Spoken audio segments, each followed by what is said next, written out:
Welcome to Carbon Connection, the podcast bringing you the latest insights from the front lines of climate action. I'm Lauren Napuck with the Climate Action Reserve, and together we'll hear from industry leaders driving real progress against climate change and explore the ever-evolving world of carbon markets and climate policy. Thanks for joining, and let's get started.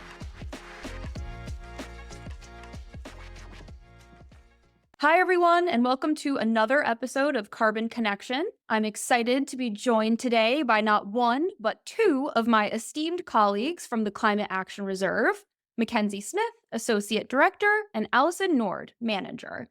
McKenzie and Alison lead our agricultural sector efforts, where they focus on evolving and expanding our ag-focused carbon protocols to meet the growing demands of the carbon market. In this episode, we'll be diving into the Reserve's U.S. Soil Enrichment Protocol, which you may hear us refer to as SEP, which incentivizes greenhouse gas reductions and enhances carbon storage in soils. With the SEP currently undergoing an update, I'm thrilled to be speaking with McKenzie and Alison about how these changes will further advance climate-positive agricultural practices. McKenzie and Alison, thanks so much for joining me. Thanks, Lauren. Thank you both. Now, as we've mentioned, we're covering the U.S. Soil Enrichment Protocol today. So I'm wondering if we can kick this episode off by you giving us an overview of the SEP and its significance in the context of carbon markets. Great. Thanks, Lauren. Yeah, I think that's a great place to start. So the Soil Enrichment Protocol is focused on agricultural emissions, both from reduced emissions like nitrous oxide or methane or carbon dioxide, but also it focuses as well on reduced soil carbon loss and carbon stocks that are in the soil and the potential for even sequestering additional carbon into the soils as well. So different practice types or different practice changes can be implemented to achieve these emission reductions or increases in soil organic carbon. Some of the examples include changing from tillage operations, which is tilling up the soil before planting a crop, going to reduced tillage management, or even no-till operations, which helps keep carbon in the soil or sequester carbon further. But there's also other management changes like improved nitrogen fertilizer management or improved water irrigation or application of cover crops, all of which can have soil organic carbon benefits as well, but also for something like nitrogen fertilizer management can reduce nitrous oxide emissions associated with fertilizer application when used more sustainably. And the protocol is unique in the sense that it is an aggregated project. So projects don't happen on a field by field or farm by farm basis, but a project developer will serve as an aggregator of a variety or number of fields and farm managers, which makes the projects economically viable for smaller farms to join a larger project. In terms of significance in the market, this is a very new area. So there's a lot of excitement, I would say, around the potential for agriculture to participate in positive environmental changes and the potential for soil to sequester carbon from the atmosphere. And so it is a very exciting space. And I think there's a lot of viable cropland across North America and the world that hasn't been realized yet and can be used to achieve these goals. But with that, since it is new and there's a lot of moving pieces, I would say that there's a lot of challenges associated with that as well, that as a part of the update, we're looking to address. And we can get into a little bit in more detail, but I'll leave it at that. Thank you so much, McKenzie. That's really helpful for us to understand why this protocol is unique and how important it is specifically for the U.S. market as we're looking at the U.S. SEP, and that it covers this wide range of practice changes, as you've mentioned, which I'm excited to be diving into with you today. And now that we have this overview of the Soil Enrichment Protocol, I'm wondering if you can share the key changes that are being made as part of this update that we're expecting with SEP in the coming months. Yeah, that's a great question. You're catching us at a really good time. We're right in the middle of the major 2.0 update to the protocol. 2.0 update is like a policy update for us at the Reserve, which means that we can make changes to eligibility and quantification. So it is a large update. We kicked things off late 2023 with our kickoff meeting and scoping exercise. And then we built a work group and a technical task force that we've been meeting with about 2 or 3 times over the last few months. We do expect to meet with both groups another few times over the fall. So we are right in the middle of the update. And although we have some ideas and, of course, some things we've been talking to these groups about and the potential changes to the protocol, the next part of our protocol development process is creating a public comment draft that gets put out to the public for a 30-day period where we receive and respond to any comments from the public. And that goes into a next draft or a board draft document of the updated protocol that would then go to our board for final review and approval. So although we have some ideas of what we're talking about and some proposed changes, it is all subject to our protocol development process, and that the public comment period and board review may change some of these things. But a few, I think, key items that we're discussing is that the protocol's intent. There is available different practice changes and different emission reductions. And although it is called the Soil Enrichment Protocol, projects can have a positive impact on other agricultural emissions that don't necessarily have to do with soil organic carbon.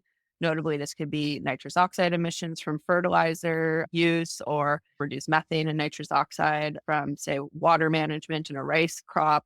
And so these are also important emission reductions, hand in hand with increased soil organic carbon. And so one point of discussion with the work group is clarifying what the intent of the protocol is and what a project should look like in accordance with the protocol.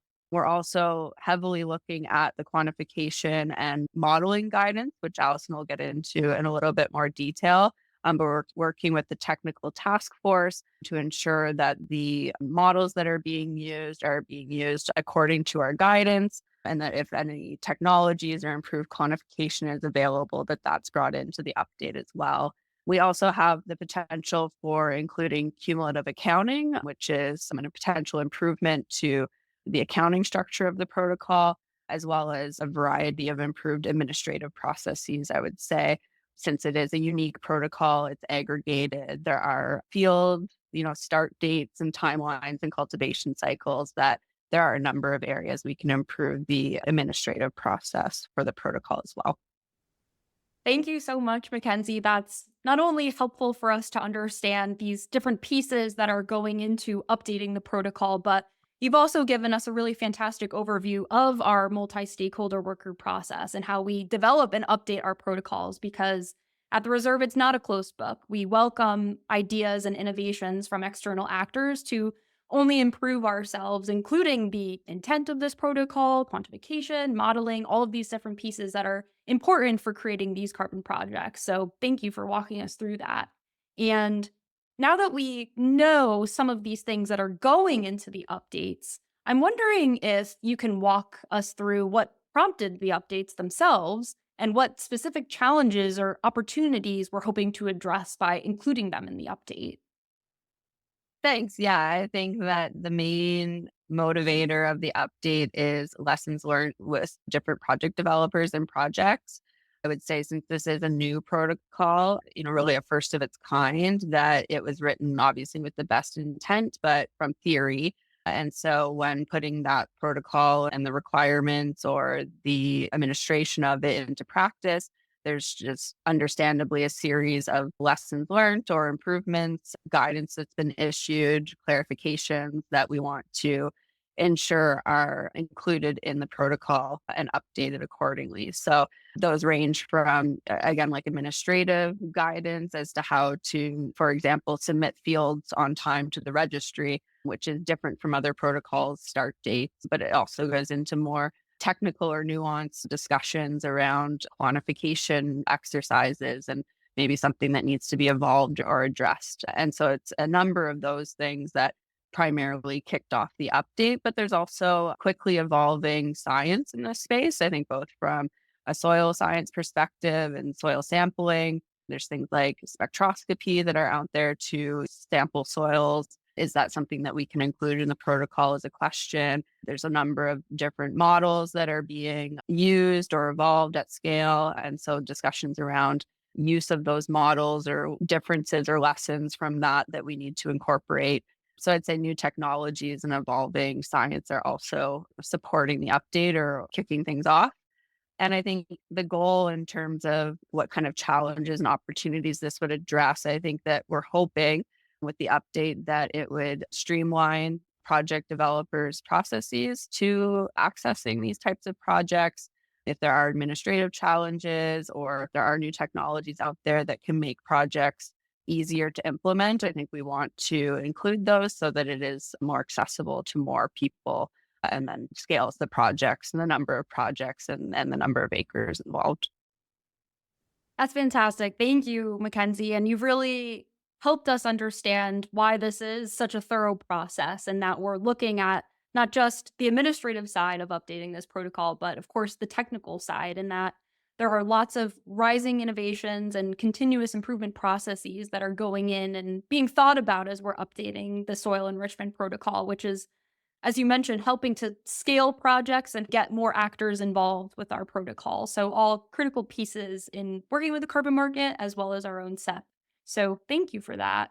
And we've touched on why these updates are now happening. And I'm hoping to pivot and ask you, Allison, how do you anticipate these changes will impact the accuracy and effectiveness of carbon quantification in agricultural soils?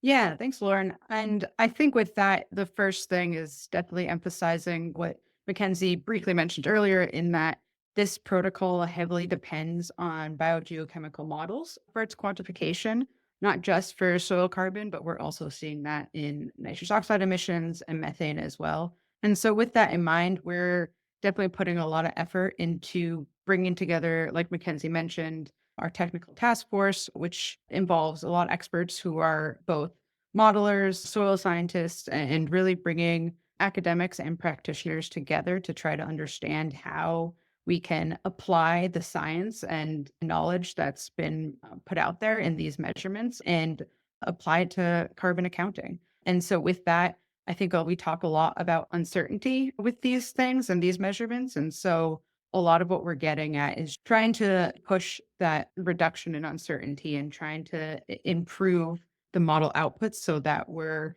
incentivizing practitioners and product developers to have higher certainty in their models. And so, with that, we also want to maintain conservative estimates so that the carbon credits that are being issued, we can confidently say are conservatively estimated, and then incentivize all these actors to be pushing the outputs for this to really get at kind of understanding the science and having more confidence in these numbers.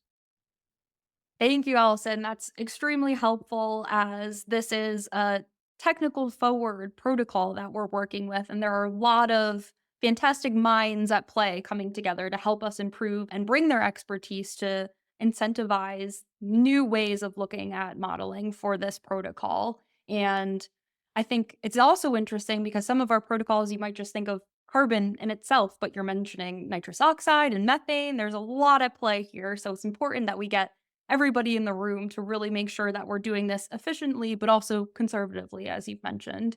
And with that, I'm wondering if you can also share what are the potential benefits for stakeholders or project developers who are looking to adopt these practices outlined in the soil enrichment protocol? And what are the benefits both from an environmental and economic standpoint? Yeah, definitely. I mean, I think that's the reason why this protocol was created, was to basically give those involved in agriculture an opportunity to apply more sustainable practices to our agricultural land. And I think historically, farmers have always wanted to be responsible stewards of their land. And sometimes that hasn't always made economic sense for them. Oftentimes we hear that, farms are businesses and they need to make that work for them. And I think with the SEP and making it as accessible as possible to all the actors in the agricultural landscape really invites everyone to come together and provide solutions to improving farming practices and make it an accessible environment to adopt these practices that Oftentimes, a lot of these things that are included in the SEP and that are included in these modelings, these practices are not new. They've been around for quite some time, but we just haven't seen a significant level of adoption across our agricultural land in the US. And I think this is one opportunity to scale this up and provide a new outlet for farmers to have that additional solution. That's really fantastic, Allison. I super appreciate that notion that we're looking to create this accessible environment with practices that are not new, but we need to ensure that stakeholders that should be adopting them can actually get there and be supported by folks like the Climate Action Reserve, which actually leads me to my next question, which is what steps are the Climate Action Reserve taking to encourage this broader adoption of the soil enrichment protocol? Yeah, thanks, Lauren. So we definitely pride ourselves across the reserve, but in our team of two, out with Allison and I on the agricultural sector, on being available to our project developers, stakeholders, or whoever else is, interested in the protocol or has questions. So I think first and foremost, we really want to foster those relationships. I think it shows on our work group and our technical task force the great experience and value of those organizations and individuals that they bring to the table. So daily, we're answering emails, having meetings, talking through some of these issues, and they are all new things for this new sector. And so we are tackling them collectively with the broader public and experts. So we also attend conferences or events throughout the year. Craig Ebert, the Reserve's president, is attending the Sustainable Agriculture Summit this November, I believe it is. And we did hold an agriculture workshop at our annual conference, NACW, back in March. And we plan to host that yet again as it was well attended and received. I've also attended a few stakeholder led workshops with diverse audience, and Allison's also attending an academic event this fall. So we keep ourselves busy. We are actively engaged, both attending others' events and hosting events ourselves and day to day conversations to ensure that the protocol evolves and is up to date as possible and can reach the broader public. That's great. Thank you so much, Mackenzie. And I have to just give nod to you both as the reserve. We like to call ourselves a small but mighty team, but the work that you both are tackling to not only update the protocol, but ensure that we're fostering these relationships and getting more people through the door and continuing to meet with people, post our updates on the website as well, so that folks know that our work is continually evolving and they can watch and see what we're doing as it's happening. So that's really great, and thank you so much for that. And now that we've walked through what some of these updates may look like, how we're promoting this adoption of SEP, are there also any emerging trends in agricultural practices or technologies that you believe could further enhance the SEP in the future? From a policy perspective, maybe it's a very interesting space because there are a lot of demands for sustainably grown food and labeling food products coming out of agriculture as being sustainable or low carbon, or that they're lowering the carbon associated with production of that product. And so there are other efforts, I would say, called insetting or scope 3 that are out there and are probably most predominant in the agricultural sector. We view emission reductions as being emission reductions, and that the quantification should be as accurate as possible. And that is really sort of the ownership of the greenhouse gas emission reduction rights, whether it's a traditional offset or retired on behalf of a company as a part of their supply chain.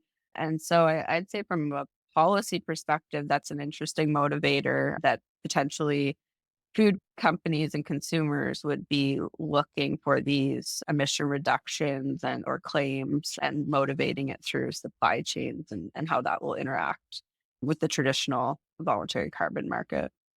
But maybe I'll ask Allison if she's thought of any more technical areas that she thinks might come up during the update. No, sure. Yeah, I guess I would just add the other side of it, what I kind of touched on earlier too, again, is the models that go into this quantification. We're seeing a lot more model developers out there, more folks trying to develop models that can provide more predictions. And I think that's a really exciting space and using data in a new way and expanding our knowledge set of what predictions we can make. And so I think that's an exciting thing to look forward to. The better models we have, the more we can do and the more we can bring these incentives back to farmers. And so I think that's a really exciting thing. Thank you both. That's really wonderful to hear. You've touched on this technical side, Allison, with the models and how we're trying to improve the predictions that these models are creating, but also looking at the policy side, which is, of course, an important facet of this as well as looking at the ag space, talking about the end consumers and the food companies that are going to be sourcing food from these agriculture farms and landscapes that are being worked on through carbon projects. So it's an important piece to cover. So thank you for raising that. And to round us up today, both, I would like to end with a final question, which is what message would you like to share with our listeners about the importance of soil health and carbon sequestration in the fight against climate change? For me, I think always seeing agriculture is just a huge part of our lives, and we're all so dependent on it that I think it's in all of our interests to make sure we're, especially here in the US, doing it as sustainably as possible and improving those supply chains as well. And I think it touches so many different facets. And it's both agriculture as both a high carbon emitter and also has the potential to reverse that. And so I think the more we can incentivize our culture to be part of the solution, I think is really key. Yeah, I completely agree with Allison. I often say everyone eats, everyone has to eat. There's a lot of other sectors that we need as well, of course, but this is sort of a fundamental one in my mind. And often I'd say soils are overlooked or the unsung hero.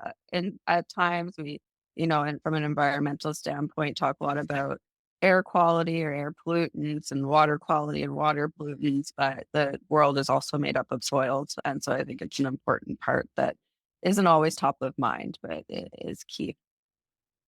Absolutely. And I love that you've said soil is the unsung hero because I think it truly is. I agree with you both in that it's something that might be overlooked, but is such a critical piece of fighting climate change. And it's something that we all depend on in our everyday life. So it's important that we're tackling it here at Climate Action Reserve and doing our best to put out the most high quality projects in the soil space. So truly, I thank you both for your time and your expertise today and sharing these updates that we can expect for the soil enrichment protocol and encourage everybody to keep an eye out as well. But thank you both so much. Thanks, Lauren. Yeah, Appreciate thanks, it. Lauren.